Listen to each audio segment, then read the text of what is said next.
ಇವುಗಳನ್ನು ಬೆಳೀತಾ ಇದ್ರು. ಈಗಲೂ ಬೆಳೀತಾ ಇದೆ, ಬೆಳೀತಾ ಇಲ್ಲ ಅಂತಲ್ಲ. ಈಗಲೂ ಸಾಮೆ, ನವಣೆ, ಆಕೆ ಇವೆಲ್ಲ ಬೆಳೀತಾ ಇದೆ.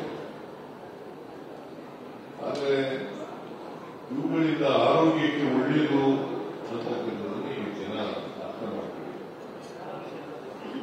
ಹೆಚ್ಚು ಹೆಚ್ಚು ಜನರು ಸಿರಿಧಾನ್ಯಗಳನ್ನು ಬಳಸಲಿಕ್ಕೆ ಪ್ರಾರಂಭ ಮಾಡಿದ್ದಾರೆ. ಯಾಕಂತಂದ್ರೆ ಈ ಸಿರಿಧಾನ್ಯಗಳಲ್ಲಿ ಕಾರ್ಬೋಹೈಡ್ರೇಟ್ ಕಡಿಮೆ,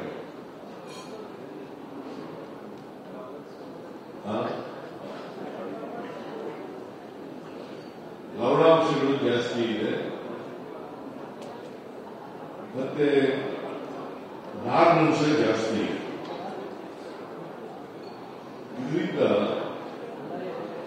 ನಮ್ಮ ಆರೋಗ್ಯಕ್ಕೆ ಬಹಳ ಒಳ್ಳೆಯದು ಅಂತಕ್ಕಂಥದ್ದು ವೈದ್ಯರುಗಳು ಹೇಳ್ತಾರೆ, ಬೇರೆಯವರು ಕೂಡ ಹೇಳ್ತಾರೆ, ಅನುಭವದಿಂದ ಕೂಡ ನೀವು ಗೊತ್ತಾಗಿರ್ತಕ್ಕಂಥದ್ದು ಆಗಿದೆ. ಅದಕ್ಕೋಸ್ಕರ ಇಂಥ ಮೇಳಗಳನ್ನ ಏರ್ಪಾಡು ಮಾಡಿ ಜನರಲ್ಲಿ ಜಾಗೃತಿಯನ್ನು ಉಂಟು ಮಾಡತಕ್ಕಂಥ ಕೆಲಸವನ್ನು ಮಾಡ್ತಾರೆ. ನಾವು ಇದಕ್ಕೆ ಒತ್ತು ಕೊಡ್ತಕ್ಕಂಥ ಕೆಲಸವನ್ನು ಮಾಡ್ತಾ ಇದ್ದೀವಿ. ಮತ್ತೆ ಸಾವಯವ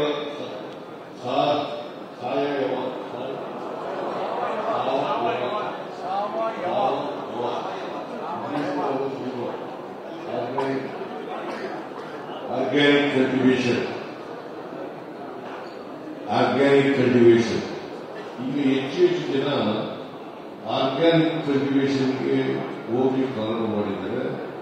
ಮತ್ತೆ ಆರ್ಗ್ಯಾನಿಕ್ ವ್ಯವಸಾಯದಿಂದ ಬೆಳೆದಂತ ಪದಾರ್ಥಗಳನ್ನು ಹೆಚ್ಚು ಬಳಸಲಿಕ್ಕೆ ಪ್ರಾರಂಭ. ಹಾಗಾಗಿ ಇವು ಸಾವಯವ ಕೃಷಿ ಪದ್ಧತಿ, ಸಿರಿಧಾನ್ಯ ಇದನ್ನ ಕೃಷಿಯಲ್ಲಿ ಹೆಚ್ಚು ಅಳವಡಿಸಿಕೊಂಡು ಹೆಚ್ಚು ಬೆಳೀತಕ್ಕಂಥ ಪ್ರಯತ್ನವನ್ನು ಮಾಡಬೇಕು. ಅದಕ್ಕೋಸ್ಕರ ಜನರಲ್ಲಿ ರೈತರಲ್ಲಿ ಜಾಗೃತಿಯನ್ನು ಮಾಡ್ತಕ್ಕಂಥ ಕೆಲಸ ಆಗಬೇಕು. ಅದಕ್ಕೆ 5, 6, 3 ಬೆಂಗಳೂರಿನಲ್ಲಿ ಈ ಸಿರಿಧಾನ್ಯ ಮೇಳವನ್ನು ಏರ್ಪಾಡು ಮಾಡಿದ್ದಾರೆ. ಇವತ್ತು ಇಡೀ ಜಗತ್ತಿನಲ್ಲಿ ಸಿರಿಧಾನ್ಯ ದಿನವನ್ನು ಆಚರಣೆ, ಜಗತ್ತಿನಲ್ಲಿ ಸಿರಿಧಾನ್ಯ ದಿನವನ್ನು ಆಚರಣೆ ಮಾಡ್ತಾ ಇದ್ದಾರೆ. ಇದು ವಿಷಯ ಜನರಲ್ಲಿ, ರೈತರಲ್ಲಿ ಹೆಚ್ಚು ಜಾಗೃತಿ ಬರಬೇಕು. ಅದನ್ನು ಬಳಸ್ತಕ್ಕಂಥದ್ರಲ್ಲಿ ಜಾಗೃತಿ ಬರಬೇಕು. ಅವ್ರಿಗೆ ಹೆಚ್ಚು ಪ್ರಚಾರ ಆಗಬೇಕು. ಮತ್ತು ಮಾರುಕಟ್ಟೆ ಬರಬೇಕು. ರೈತರಿಗೆ ಬೆಳೆದ ಮೇಲೆ ಮಾರುಕಟ್ಟೆ ಸಿಗಬೇಕಲ್ಲ, ಈ ಮಾರುಕಟ್ಟೆ ಸಿಗ್ತಕ್ಕಂಥ ವ್ಯವಸ್ಥೆನೂ ಕೂಡ ಆಗಬೇಕು.